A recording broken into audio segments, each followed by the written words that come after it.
इसके बाद ऋषि अगस्त्य अपना सफर जारी करता है। रास्ते में वो गुणेश के पास से गुजरता है। हाँ, ये बहुत ज्ञानी सन्यासी हैं। गुणेश गुस्से से कहते हैं, चुप रहो।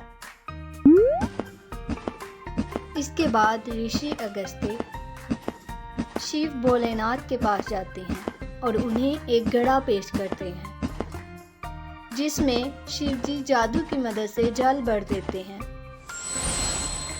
दूसरी तरफ छुपकर गुणेश और उसका साथी ये देख रहे थे।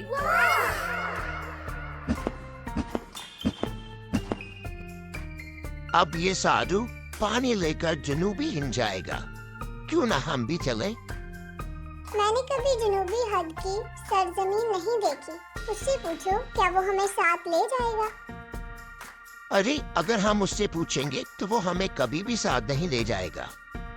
बेहतर है कि हम खामोशी से उसका पीछा करें। इतनी दूर चलना पड़ेगा, थक जाऊंगा प्रभु। सुस्त कहेंगे, आओ ना, मजा आएगा।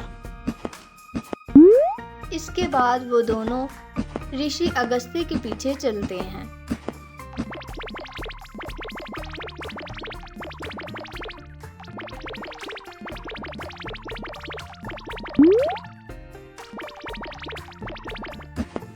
कुछ देर के बाद ऋषि अगस्त्य अपनी सरजमीन पर उतरता है। वो दोनों आहिस्ता आहिस्ता उसके पीछे चल रहे होते हैं।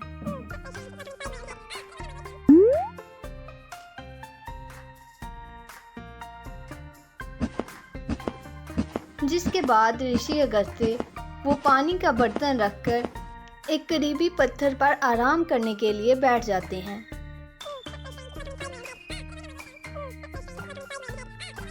चलो देखो, परिंदे पानी की प्यास में मर रहे हैं और ये साधु आराम करने चला गया। मुझे चलते चलते थकन हो गई है। साधु भी थक गया होगा।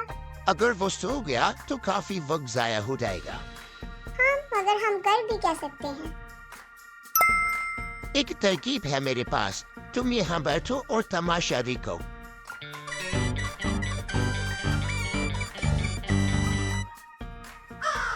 गुणेश ने अपने जादू से खुद को एक काले कौवे में बदल लिया।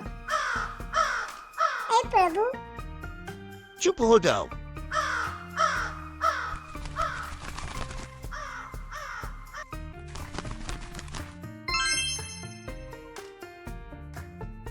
गुणेश उस बर्तन में से जल को गिरा देता है।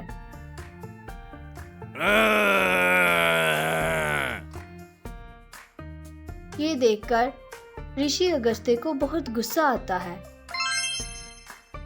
बेवकूफ, तुमने ये क्या कर दिया? ओ नहीं, अरे मूर्ख, ये क्या किया? मेरी सारी मेहनत पर पानी फेर दिया। काले मुंह के राक्षस, मैं तुम्हें शराब देता हूँ। उसी लम्हे गुणेश अपने असली रूप में वापस आ जाते हैं। अरे गुणेश जी, आप क्षमा करें। समय न्यस्त हो रहा था, इसीलिए मैंने आपका कार्य आसान कर दिया। मगर ये डन, वो देखिए।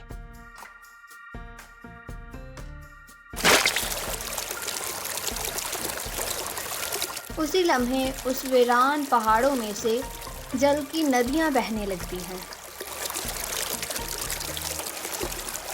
जो देखकर ऋषि अगस्त्य बहुत खुश होते हैं। धन्य हो प्रभु, उसे पहचानने में भूल हुई, इसके लिए मैं क्षमा चाहता हूँ। आपने तो पृथ्वी लोक की भलाई के लिए बहुत बड़ा कार्य किया है।